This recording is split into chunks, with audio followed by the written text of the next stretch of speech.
राष्ट्रपति ने दूसरे नागरिक अलंकरण समारोह में पद्म पुरस्कार किए प्रदान। छत्तीसगढ़ के 2 कलाकारों को मिला पद्मश्री सम्मान।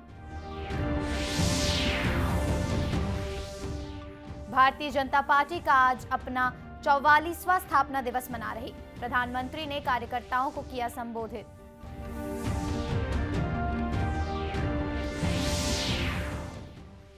प्रदेश सहित देश भर में हनुमान जन्मोत्सव धूमधाम से मनाया जा रहा है। भजन कीर्तन के साथ हो रहे भंडारे का आयोजन।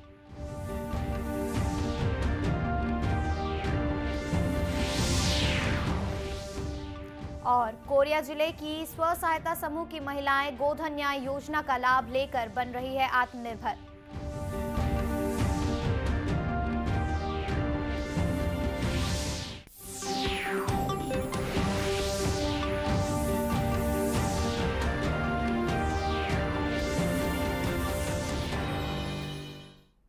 नमस्कार, आप देख रहे हैं दूरदर्शन समाचार। मैं हूं काजल साहू। अब समाचार विस्तार से। राष्ट्रपति द्रौपदी मुर्मू ने कल शाम राष्ट्रपति भवन में आयोजित दूसरे नागरिक अलंकरण समारोह में वर्ष 2023 के लिए 55 पद्म पुरस्कार प्रदान किए। 3 पद्म विभूषण, 5 पद्म भूषण और 47 पद्मश्री पुरस्कार दिए गए। ORS के प्रणेता डॉक्टर दिलीप महानलाबीस और उत्तर प्रदेश के पूर्व मुख्यमंत्री मुलायम सिंह यादव को मरणोपरांत पद्म विभूषण से अलंकृत किया गया। वहीं छत्तीसगढ़ के 2 कलाकारों अजय मंडावी और डोमार सिंह कंवर को पद्मश्री सम्मान से सम्मानित किया गया। कांकेर जिले के निवासी अजय कुमार मंडावी को काष्ठ कला के जरिए माओवादी के पुनर्वास के लिए कार्य करने के लिए और बालोद जिले के नाचा कलाकार डोमार सिंह को नाचा की परंपरा को जीवित रखने के लिए पद्मश्री से सम्मानित किया गया।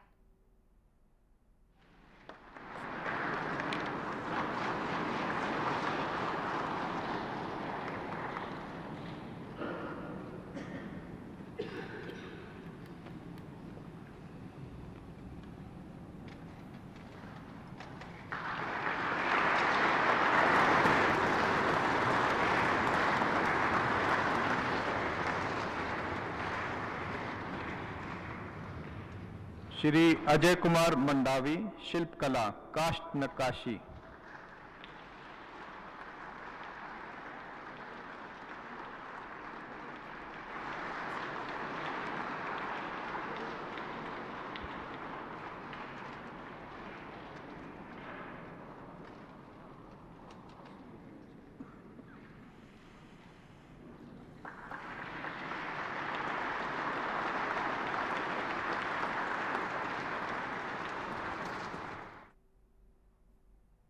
राष्ट्रपति ने पद्म भूषण सम्मान समाजसेवी सुधा मूर्ति, भौतिकविद प्रोफेसर दीपक धर और विख्यात गायिका वाणी जयराम को मरणोपरांत पद्म भूषण अलंकरण प्रदान किया।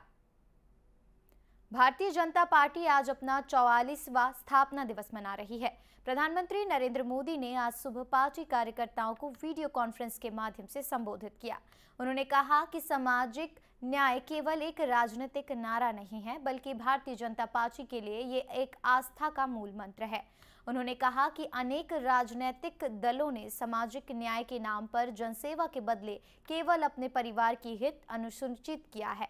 श्री मोदी ने भ्रष्टाचार, भाई भतीजावाद तथा कानून और व्यवस्था के समक्ष आने वाली अड़चनों से निपटने की प्रतिबद्धता दोहराई।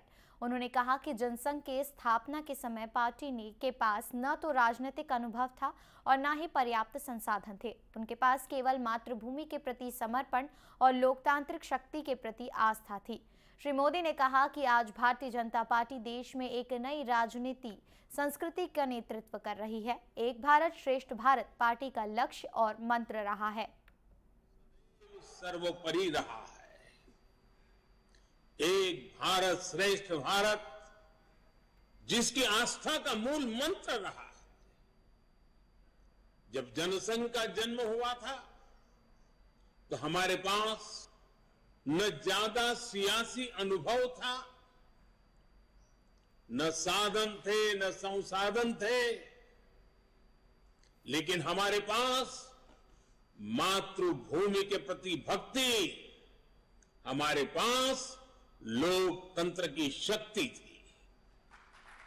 जो देश लोकतंत्र की जननी हो, मदर ऑफ डेमोक्रेसी हो, उसकी जनता के नीर क्षीर विवेक पर प्रारंभ से हमारी आस्था रही है और दिनों दिन वो आस्था और मजबूत होती जा रही है। जबकि भाजपा सामाजिक न्याय को जीती है, उसकी भावना का अक्षरशः पालन करती है।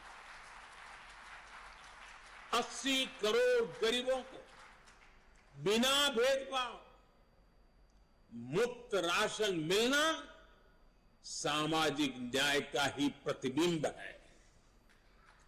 50 करोड़ गरीबों को बिना भेदभाव 5 लाख रुपए तक मुफ्त इलाज की सुविधा मिलना सामाजिक न्याय की सशक्त अभिव्यक्ति है। 45 करोड़ गरीबों के बिना भेदभाव जनधन बैंक खाते खोलना सामाजिक न्याय का इंक्लूसिव एजेंडा का जीता जागता उदाहरण है। इधर छत्तीसगढ़ में राजधानी सहित विभिन्न स्थानों में अनेक कार्यक्रमों का आयोजन किया जा रहा है। रायपुर स्थित भाजपा कार्यालय कुशाभाऊ ठाकरे परिसर में आज भाजपा के राष्ट्रीय उपाध्यक्ष डॉक्टर रमन सिंह ने ध्वजारोहण किया। इसके बाद प्रधानमंत्री के संदेश का वाचन किया गया। इस अवसर पर भाजपा के वरिष्ठ पदाधिकारी और कार्यकर्ता मौजूद थे। वहीं दुर्ग शहर में स्थित पार्टी कार्यालय में कार्यकर्ताओं ने भाजपा का स्थापना दिवस मनाया। इस मौके पर स्थापना दिवस प्रभारी अजय तिवारी ने ध्वजारोहण किया। अपने संबोधन में श्री तिवारी ने पार्टी कार्यकर्ताओं से एकजुट होकर कार्य करने को कहा। गौरतलब है कि भाजपा की स्थापना 6 अप्रैल 1980 में हुई थी। इस साल भाजपा 6 से 14 अप्रैल तक बाबा साहब डॉक्टर भीमराव अंबेडकर की जयंती के अवसर पर सामाजिक न्याय सप्ताह मनाएगी। इस दौरान पार्टी के कार्यकर्ता सरकार की कल्याणकारी योजनाओं के फायदों को, रोजगार को उजागर करने के लिए बूथ, ब्लॉक और जिला स्तर पर कार्यक्रमों का आयोजन करेंगे। आज हनुमान जन्मोत्सव देश भर में धूमधाम से मनाया जा रहा है। हनुमान जयंती चैत्र मास की पूर्णिमा को मनाई जाती है। इस अवसर पर श्रद्धालु हनुमान जी की पूजा अर्चना कर रहे हैं। इस अवसर पर प्रदेश भर के हनुमान मंदिरों में सुबह से श्रद्धालुओं की भीड़ लगी हुई है। जगह जगह भंडारा और हवन पूजन किया जा रहा है। राजधानी के रेलवे स्टेशन स्थित संकट मोचन हनुमान मंदिर में हवन पूजन और प्रसादी वितरण किया गया, जिसमें काफी तादाद में श्रद्धालु शामिल हुए।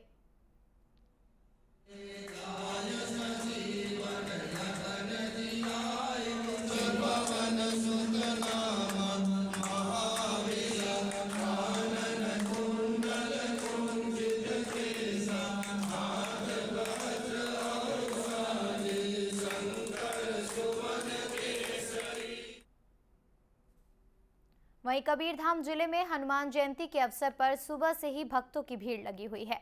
महिला भजन मंडलियों ने भजन कीर्तन किया। मंदिर में दर्शन करने आए भक्तों ने बताया कि भगवान राम के परम भक्त हनुमान जी की पूजा सनातन धर्म मानने वाले लोग श्रद्धा से करते हैं।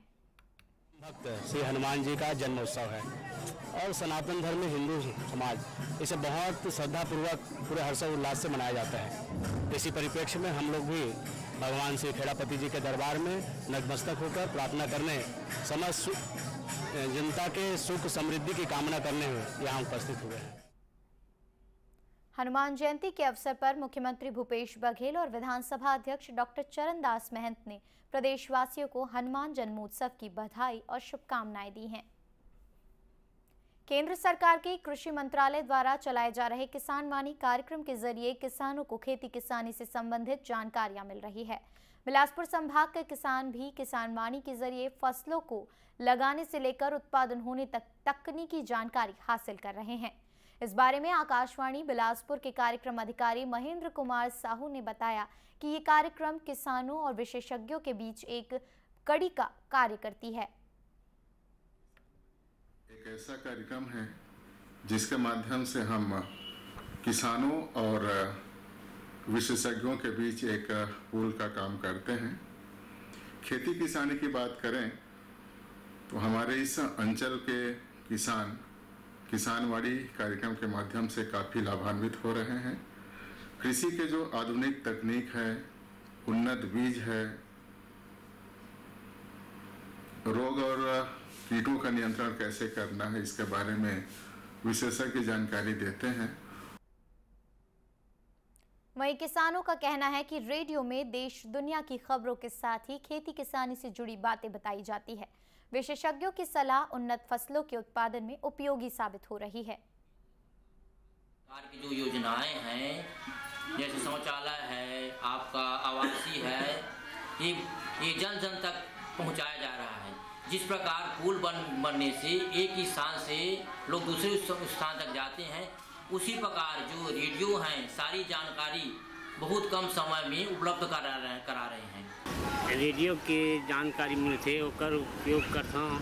ओकरे जानकारी से मैं गाय भैंस की सेवा करता हूँ, पशुपालन करता हूँ और जीवन यापन करता हूँ और पूरा समाचार ऐसे सुनता हूँ और ओकरे उपयोग करता हूँ। और गोबर के हमन खातू बनाता है, गोरू में लेके फेंक देते हैं, वही में खातू होते वो लेके खेत में डाल। 25 वर्ष से आकाशवाणी बिलासपुर का श्रोता हूँ और हमेशा सभी कार्यक्रम में पत्र भेजते रहता हूँ और जिससे अनेक प्रकार की जानकारी आकाशवाणी माध्यम से हम लोग को मिलता है।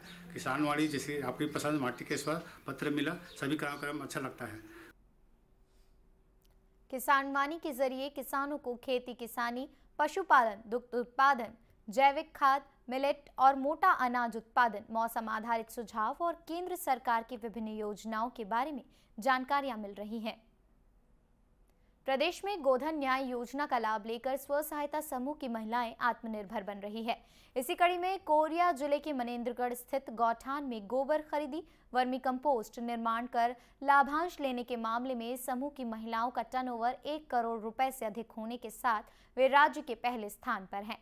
इस बारे में मनेंद्रगढ़ नगर पालिका अध्यक्ष परिषद की अध्यक्ष प्रभा पटेल ने बताया कि गोबर खरीदी और वर्मी कंपोस्ट के जरिए महिलाएं सशक्त बन रही हैं।